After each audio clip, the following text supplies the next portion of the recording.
The first time he pulled his hand away, it felt small, almost like nothing. A little sting, like brushing past a thorn without stopping to notice the scratch. We were walking side by side, shoulders brushing, the kind of closeness that felt natural when it was just us. My fingers slipped toward his, searching for the warmth I'd come to know in quiet corners and late-night silences.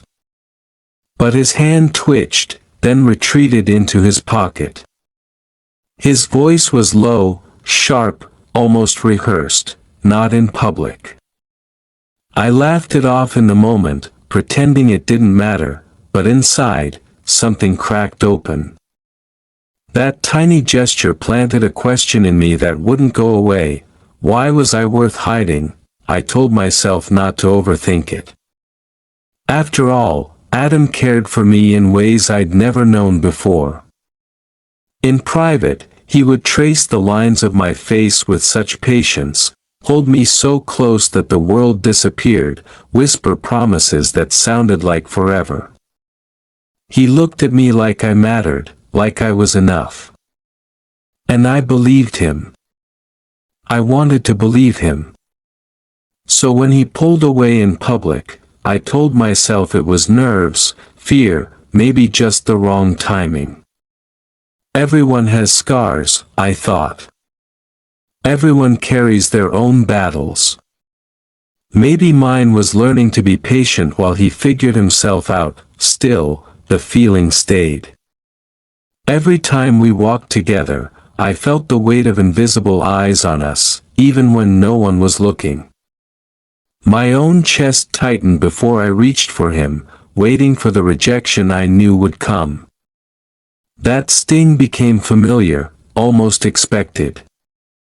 And each time he said, "Not now," or "Not here," or simply stiffened when my hand brushed his, it was like erasing myself from the world, agreeing silently that we were something to be hidden, that I was something to be hidden. The truth is, I wasn't new to hiding. Growing up, I learned quickly that showing too much of who I was could bring trouble. In school, I'd trained myself to change my walk, deepen my voice, laugh at jokes that cut people like me into pieces. At home, I spoke carefully, never too honest, never too revealing. I built a mask, and I wore it well. Meeting Adam felt like finally taking that mask off, like someone was seeing me, not the version I created, but the real me. That's why it hurt so much when the man who held me closest was the same one asking me to put the mask back on when the world could see that. I remember one night, sitting across from him in a small diner on the edge of town. It was late, barely anyone there, and he reached for my hand under the table. His thumb brushed mine, slow and tender, like he couldn't get enough of the connection. I smiled, heart swelling, but when the waitress came by to refill our cups, he yanked his hand back so fast it startled me. His eyes darted away, focused suddenly on the menu, on anything but me. I tried to laugh again, but this time the sound cracked in my throat. It wasn't just a reflex anymore, it was rejection. That I went home that night and lay awake, staring at the ceiling, wondering why love had to feel like a secret. Why was it so easy to say he cared for me when the curtains were closed, yet impossible to show it when the sun was out? I told myself again and again that he was worth waiting for, that fear takes time to untangle, that maybe tomorrow would be different. But beneath all those excuses, a quieter truth was beginning to rise. Maybe the problem wasn't just his fear. Maybe the problem was me accepting it. When I looked at him, I saw potential, a future, all the things I'd dreamed of in moments when I let myself imagine love. But when I looked at myself in the mirror, after nights like that, I saw someone small, someone diminished by his silence. It's strange how love can both lift you and shrink you at the same time. I wanted to be proud, to be seen, but instead I found myself practicing invisibility all over again, and yet, even in that hurt, I couldn't stop loving him. That's the cruelest part of it all. Love doesn't wait for the right conditions. It grows in the cracks, blooms in the shadows. Every, not in public, cut me open, but every, I love you, stitched me back together, leaving scars I couldn't quite name. I told myself those scars were worth it, that someday they would fade when he was ready to stand beside me, hand in hand, no matter who was watching, but deep down, a quiet part of me was already whispering the truth I didn't want to hear. Love that asks you to disappear will never let you be whole. I kept telling myself that patience was the price of love. That if I just gave him time, he would come around. Every relationship has its rough edges, right? That's what I repeated in my head when the silence between us grew heavier after moments where I tried to hold him, tried to make us real outside of the walls we lived behind. But even as I said it, something inside me was restless, pushing against the walls I'd built around my own heart. I wanted so badly to believe that hiding didn't make our love smaller. Yet every time I walked beside him and pretended we were just friends, my chest burned with the weight of being erased. That I and the quiet, though, Adam was everything I ever wanted. He would sit with me for hours, his head against my shoulder, telling me about his dreams. He wanted to travel, to write, to see cities he had only read about. His voice softened when he spoke about places where two men could walk hand in hand without turning heads, where no one would care. I would close my eyes and picture us there, a version of us that didn't have to whisper, didn't have to flinch at shadows. In those moments, I felt safe, wanted, whole. His love was real, I knew that. But the problem was that his fear was just as real, and it lived between us like a wall neither of us knew how to tear down. That I began to notice the little things. The way he stiffened whenever a friend of his walked into the same room as us. The way his laughter changed, sharper, forced, when people around us asked questions we couldn't answer honestly. Once, we were at a coffee shop, and one of his old classmates walked in. Adam jumped, nearly spilling his drink, and suddenly he was sitting straighter, his tone cooler, as though the warmth we shared seconds before had never happened. I sat across from him, invisible, while he introduced me as a friend. Just a friend. My stomach dropped, but I forced a smile, played along, and died a little inside. That night, when it was just us again, I asked him why it had to be this way. Why can't I just be who I am to you? I asked, my voice trembling even though I tried to sound calm. He sighed, running his hands through his hair, eyes darting away from mine. It's not that simple, he said. People don't understand. You know how they are. It's better this way. Better. As if pretending I didn't exist was better. As if swallowing myself down into nothingness was the solution. I wanted to scream, but instead I nodded, because part of me still believed if I waited long enough, he would change. The truth was, his fear wasn't unfamiliar to me. I had lived with it my whole life. Growing up, I learned to measure every word, every gesture, in case someone noticed too much. I laughed at cruel jokes in locker rooms, even when they cut through me like knives. I told lies to my family about who I liked, who I dreamed of, who I was. For years, I built a cage around myself, convincing everyone else that it was freedom. Meeting Adam had cracked that cage open.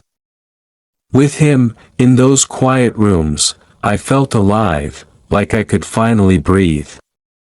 That's why it hurt so deeply that he wanted to keep the cage intact, just dressed up in softer walls. Some nights, lying next to him, I would stare at the ceiling, listening to his breathing slow as he fell asleep. I'd think about how much I loved him, how much I wanted to stay, but I'd also wonder what it would feel like to be loved out loud. Not hidden, not whispered, not edited to fit into someone else's comfort zone. Just love, simple, open, fearless. I imagined us walking down the street, his hand in mine, not caring who saw. The vision filled me with warmth, but it also filled me with grief, because in reality, he wasn't ready. And the question I couldn't escape was whether waiting for him meant losing myself. The next day, he surprised me with flowers. A sweet gesture, one of the many reasons I kept holding on. He placed them in my hands, kissed my forehead, and said, "I'm sorry if I upset you yesterday." I smiled, hugged him tight, but inside I thought, sorry wasn't enough. Love shouldn't feel like an apology. It should feel like freedom. And yet, I clung to him, convincing myself that every private moment was proof that the public part didn't matter. I was trying to stitch together a life out of pieces that didn't quite fit, but the cracks were widening.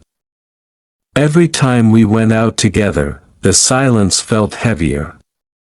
Every time he avoided my touch, my heart sank a little lower. I tried to bury the disappointment, but it seeped into everything, the way I spoke, the way I looked at him, the way I looked at myself. I started to wonder if this was all I was worth, a secret, a shadow, a story that could only be told in whispers. And the more I wondered, the louder the answer became, echoing inside me, waiting for the moment I would finally listen. It was supposed to be a simple evening. We had been invited to a small gathering by one of my co-workers, nothing fancy, just a few people meeting up at a bar downtown. I wanted him there with me, not just as someone who sat in the corner pretending, but as the person I cared about. I wanted to stand beside him, laugh with him, introduce him the way people in love introduce each other. I thought maybe this would be the night he would take that step. I rehearsed it in my head, him standing close to me, his arm brushing mine, his smile giving me courage. But when the night came, reality shattered that hope before it even began. That we arrived together, but the moment we stepped inside, his entire body changed. He slipped a step ahead of me, as if distance was safety. When I tried to reach for his hand, he gave me that look, the one I already knew by heart, pleading silently for me not to make a scene. He ordered a drink, laughed too loudly at jokes, and when someone asked who I was, he said it again, like a dagger dressed in casual words, "Oh, he's just a friend. Just a friend." The words stuck in my throat, bitter, burning. I nodded, smiled, played along, because what else could I do? But inside, it felt like I was disappearing. That I stayed through the evening, but my heart wasn't in it. Every laugh I forced sounded hollow to my own ears. Every time his eyes avoided mine, I felt smaller. At one point, one of my coworkers turned to me and asked if I was okay. I muttered something about being tired, but what I wanted to say was, "Do you see me?" Because the man I love doesn't. When we finally left, the night air was cool, and I thought maybe we could talk. Maybe I could tell him how much it hurt, how much I needed more. But before I could speak, he started with excuses, like he already knew. "You know how people are," he said. "It's just easier if we keep it simple." Easier. That word broke something in me. Easier for him, maybe, but what about me? What about the nights I went home feeling like I wasn't enough to stand beside him? What about the ache that built up every time he refused to see me when others were around? I stopped walking, turned to him, and for the first time, I didn't swallow it down. "I can't keep doing this," I said. My voice shook, but I forced the words out. "I can't keep being your secret. Do you know what it feels like to be invisible in the eyes of the person who claims to love you?" He froze, his eyes darting everywhere but at me. "It's not about you," he muttered, his tone defensive. "It's about me, my family, my friends. I'm not ready." And that was the problem. He wasn't ready, but I was. I had lived in shadows long enough. I had hidden who I was for years, afraid of the whispers, the judgment, the rejection. But I was tired of shrinking. Loving him had given me courage, and now that courage was turning into something else, a demand for more, a demand for truth. That we stood on that street corner, words spilling out faster than I could control. I told him about the nights I cried quietly, about the shame I carried when he denied me in front of others, about the way it made me feel like I was back in high school pretending to laugh at jokes that tore me apart inside. "I want us to be real," I said. "Not just in your room, not just when no one's watching. Real." His jaw tightened, and for a moment I thought he might say yes, that he might finally understand. But instead, he shook his head, his voice low, almost breaking. "I can't. Not now." Those words felt final, like a door closing. I turned away, but as I walked, tears blurred the city lights, spilling hot and fast down my face. I wanted to stop loving him in that moment, but my heart wouldn't listen. It still clung to him, even as every part of me knew this couldn't go on. That night, I lay awake again, staring at the ceiling, my chest heavy with both love and grief. I thought about the way he looked at me when we were alone, the softness in his touch, the way his laughter filled the room. And then I thought about the emptiness of being erased in public, the way my name sounded when he stripped it of love. I asked myself the question I had been avoiding for too long: was I asking for too much, or was I finally asking for just enough? The rain poured down heavy that evening, hammering rooftops and flooding streets, and Raheem found himself stranded outside Ian's apartment. He had stopped by to return a book, planning only a short visit, but the storm had grown wild and unrelenting. Ian insisted he stay, ushering him inside with a smile that masked a flicker of something more. The power flickered and finally went out, leaving the rooms dim with only the glow of candles Ian had hurriedly lit. The air smelled faintly of wet earth and wax, and Raheem felt a strange mixture of comfort and unease. When Ian said he would have to spend the night, Raheem hesitated, his mind immediately racing back to their trip, to nights filled with silence and things unsaid. Still, he nodded because refusing would have been harder than staying. The apartment was small, just one bedroom, and Raheem's pulse quickened when he realized there was only the same bed they had shared countless times in their student years. Ian spread out fresh sheets, humming softly, trying to make the situation feel ordinary, but Raheem caught the tension in his movements. Neither of them commented on it, yet both felt the weight. Later, When they lay down side by side, the room alive with the sound of rain, Raheem thought his heart might beat right out of his chest.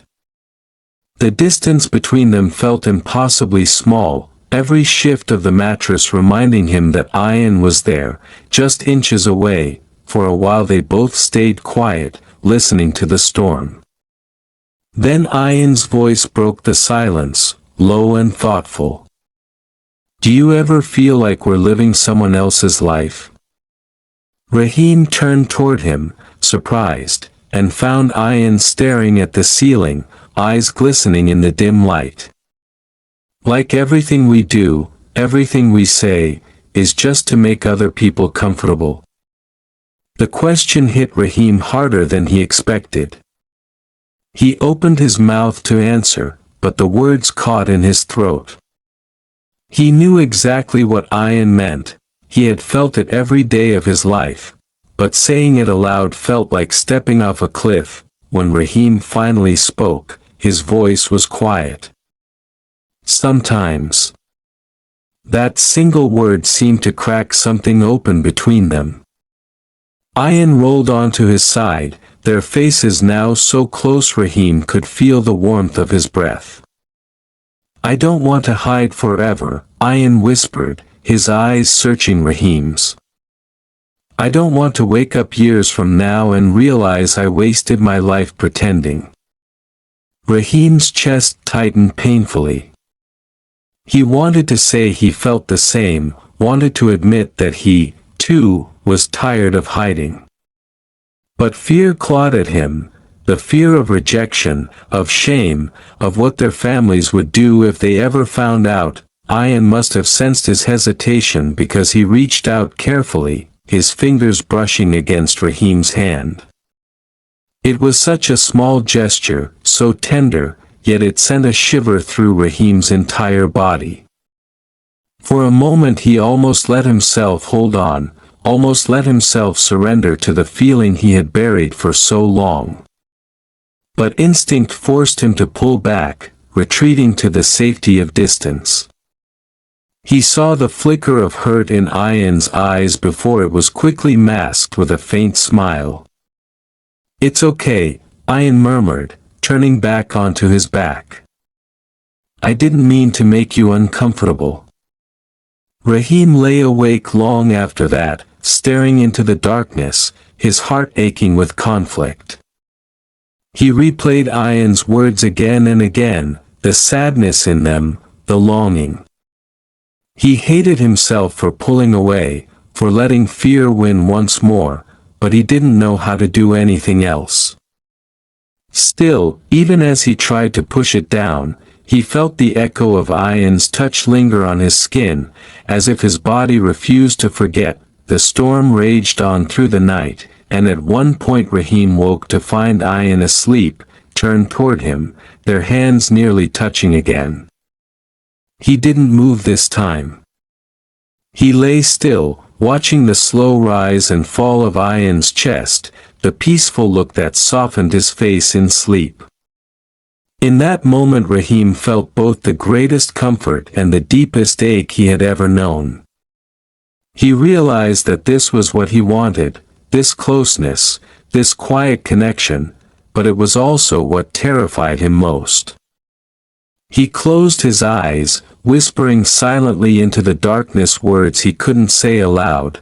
"I love you." Morning came too quickly.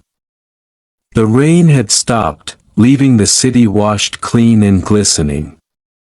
They got up quietly, moving through the motions of breakfast as though nothing had happened, though the silence between them carried the weight of everything unsaid.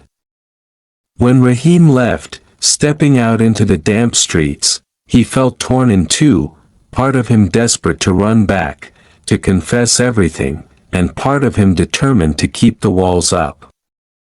As he walked away, he knew the night had changed him. He could no longer pretend his feelings were just imagination. They were real, undeniable, and growing stronger each time they found themselves side by side in the shadows of secrecy. "I started pulling back, not because I wanted to, but because my heart couldn't take the weight anymore. After that night, something inside me cracked wide open. I carried his words around like stones in my chest, heavy and sharp, pressing into me every time I thought about him. I can't. Not now. Those words echoed whenever I saw couples walking down the street, hands entwined, laughing freely in the open. They didn't seem afraid. They didn't seem to think twice about showing the world they belonged to each other. And I found myself staring, wondering what it would feel like to live like that, to exist without apology. For the first time, instead of longing for him to change, I started asking what I deserved. That I spent more time alone, walking through the city late at night, letting the rhythm of my steps drown out the thoughts I couldn't silence. Streetlights stretched long shadows across the pavement, and in those quiet hours, I realized how much of my life had been lived in the dark. I thought back to all the moments I'd hidden myself, lowering my voice in a crowded room, keeping my eyes down when someone looked too closely, lying when people asked who I loved. I thought I had left that behind when I let myself fall for him. But now I saw that I had only built a prettier cage.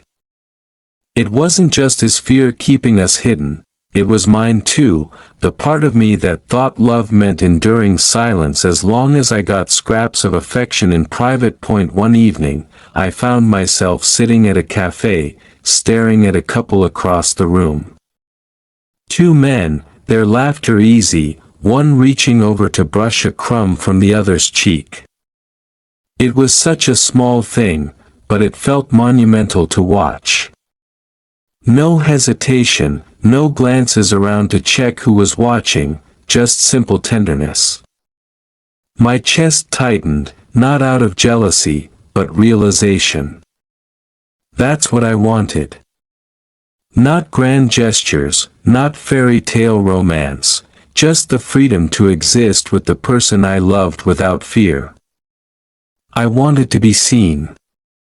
I wanted to be loved out loud. That night I dug through an old box of journals I had kept over the years.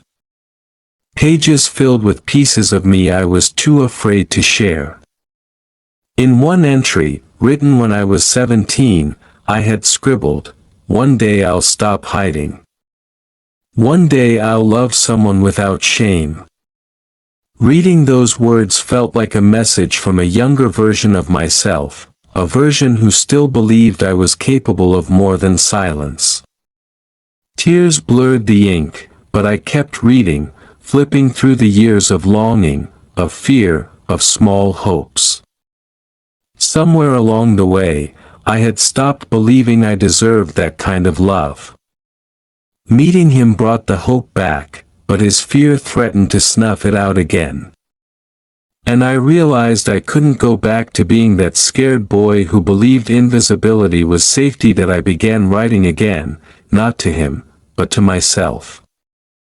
I wrote down the things I wanted, the kind of love I dreamed of, the kind of life I refused to keep waiting for. My words turned into promises. I promised I would no longer shrink to fit someone else's comfort. I promised I would no longer measure my worth by how willing someone was to stand beside me in public. I promised that the next time love came, I would not settle for half-light when I deserved the sun. The more I wrote, the clearer it became. My pain wasn't just about him pulling his hand away. It was about me allowing myself to believe that was enough.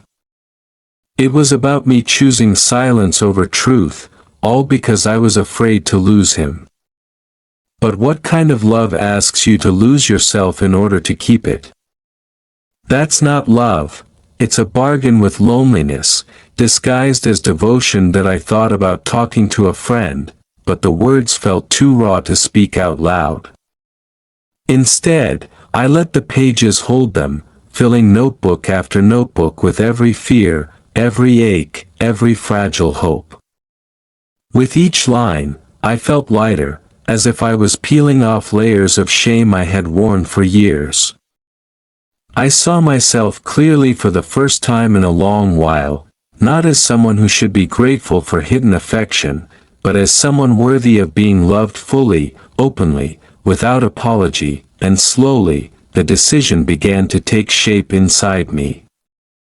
I knew I couldn't keep living like this. I couldn't keep waiting for him to be ready while I withered in the shadows. If he couldn't stand with me in the light, then I would have to stand there on my own. And maybe, just maybe, someone would come along who was brave enough to stand with me. Until then, I would be enough for myself. I asked him to meet me on a quiet evening, choosing a place where the noise of the world wouldn't drown out the words I had been holding inside for too long. We sat across from each other in his apartment, the same space that had once felt like our safe haven, but now it felt heavy, like the walls themselves knew what was about to happen. He smiled when he saw me, the same easy smile that used to melt every bit of resistance in me, but this time my heart didn't leap. It stayed steady, carrying the weight of everything I needed to say. That we talked at first about small things, like work, like the weather, like the kind of filler conversations you have when you're both stalling. But my chest burned with the truth I was about to drop between us, and soon I couldn't hold it back anymore. I leaned forward, my voice quiet but steady. "We need to talk about us," I said.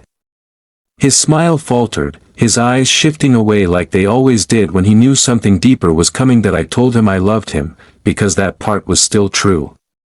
I told him I cherished every night we spent together, every moment when we laughed so hard the world faded away, every time he held me close and made me believe I was home. But then my voice cracked, and I told him what he never wanted to hear. That every time he pulled away in public, it cut into me like a blade. That every time he introduced me as, just a friend, it wasn't just a word, it was an erasure of everything we shared.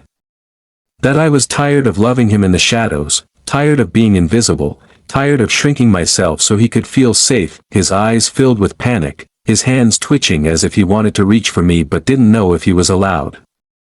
"It's not that I don't love you," he said quickly, his voice rushed, desperate. "You know I do. I'm not ready. My family wouldn't understand, my friends wouldn't get it. I'm scared. I don't want to lose everything." His words poured out like a dam breaking, but all I heard was the same refrain I had heard for months. Fear, excuses, a someday that never came. That I sat in silence for a moment, letting his words hang in the air. My heart ached for him, for the pain in his voice, for the fear I could see written all over him. I understood it more than he knew. I had lived it too. But understanding didn't make it easier to live with anymore. "I can't be the part of your life that only exists behind closed doors," I said softly, tears slipping down my face. "I can't keep pretending that's enough for me. Because it's not. I want to be seen. I want to be loved out loud. And if you can't give me that, then we can't keep going like this."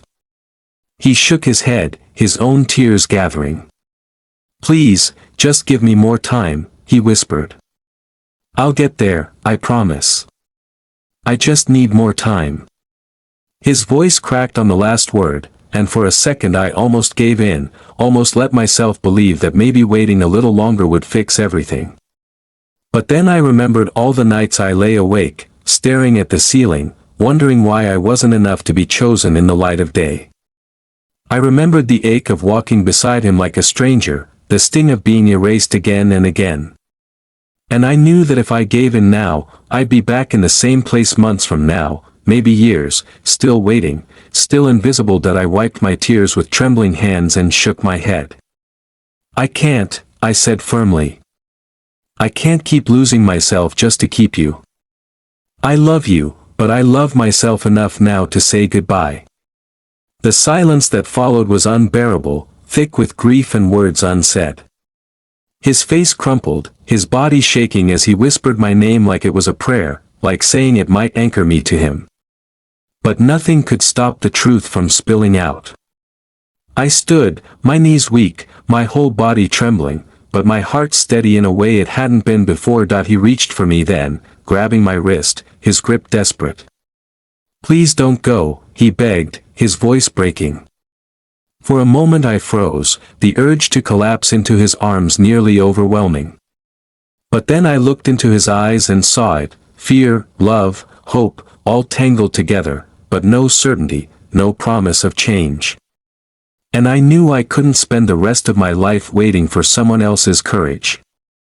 I gently pulled my wrist free, and with tears blurring my vision, I whispered the word that would change everything. "Goodbye."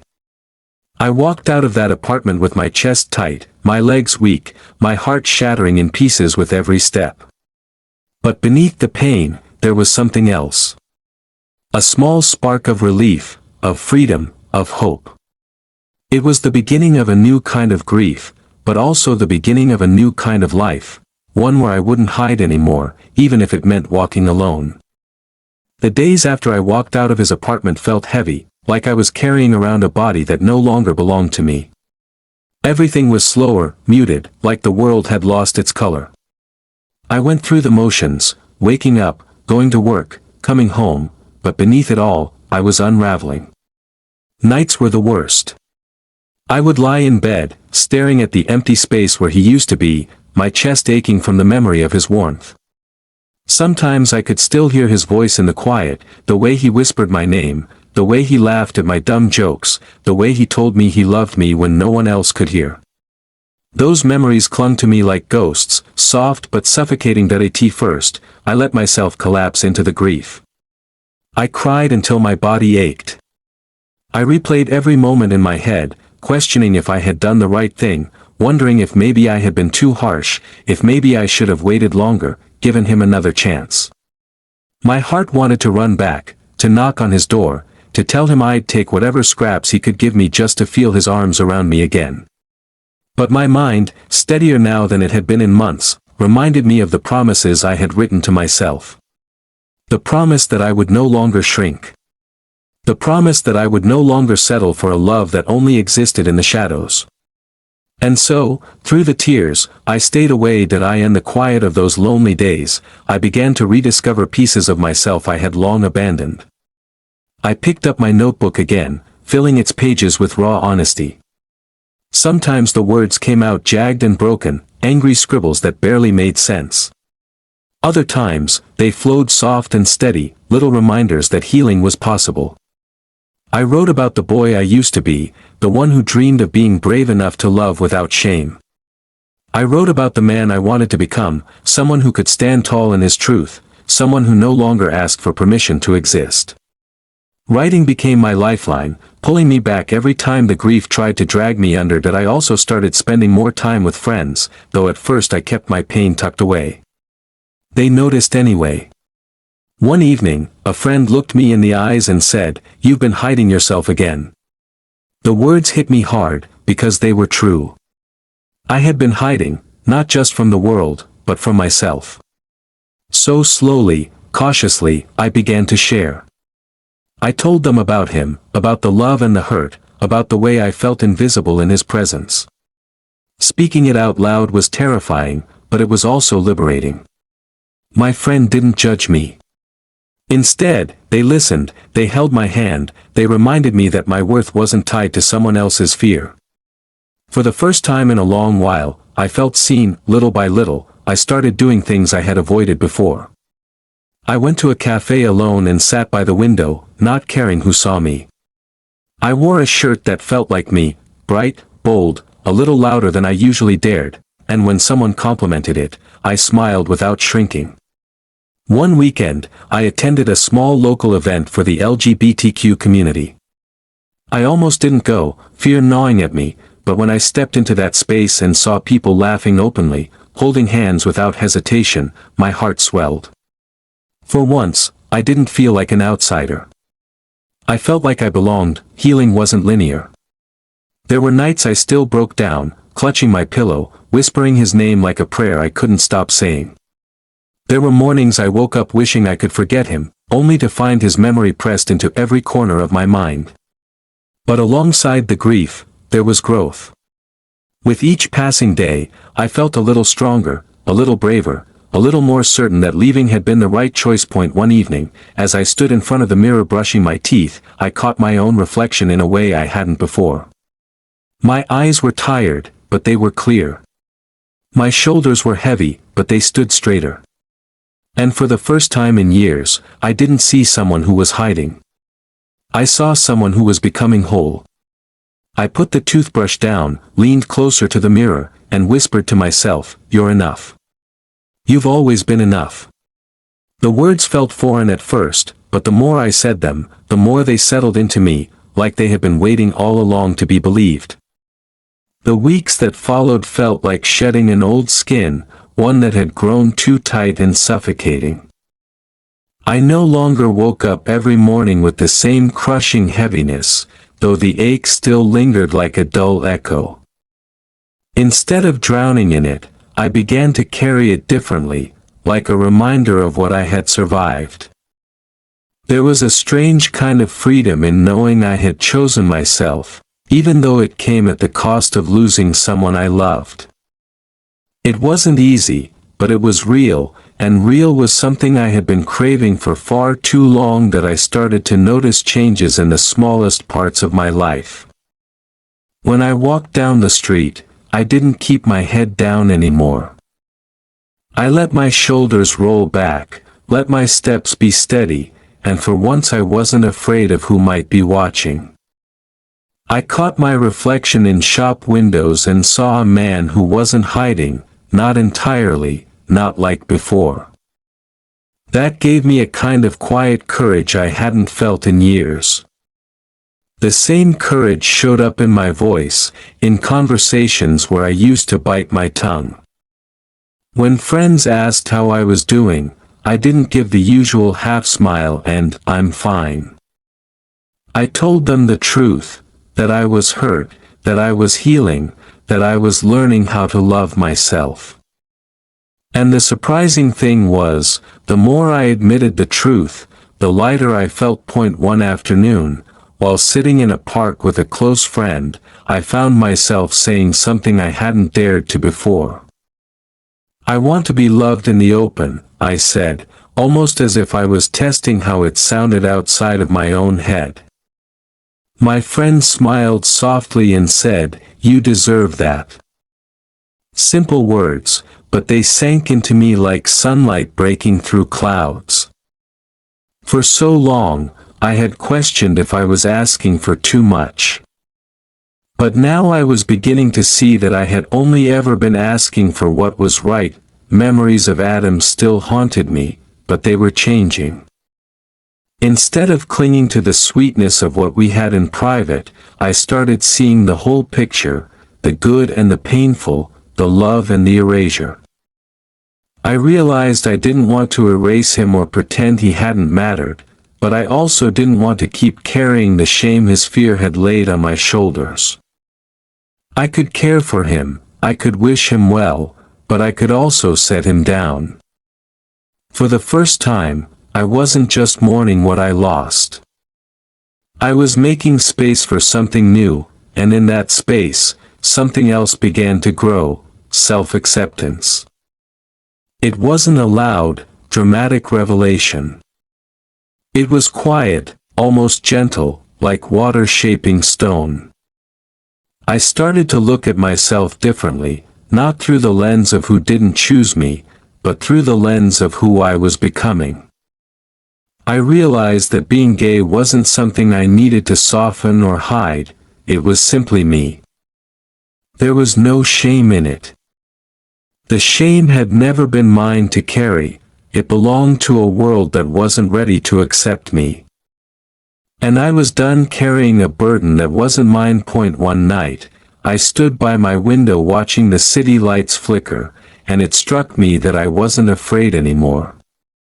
The fear that had shaped so much of my life, the fear of being seen, of being judged, of being unloved, had loosened its grip. There would always be people who didn't understand, who whispered, who looked away. But their voices no longer mattered as much as the one inside me that finally spoke with certainty. I deserve love that doesn't hide. From that point, I began imagining a different future. Not one where I begged for scraps of affection behind closed doors, but one where I walked into the world whole and unashamed. I wanted a love that stood beside me, hand in hand, proud and unafraid. And more than that, I wanted to keep building the kind of life where I didn't have to wait for someone else's courage to define my worth.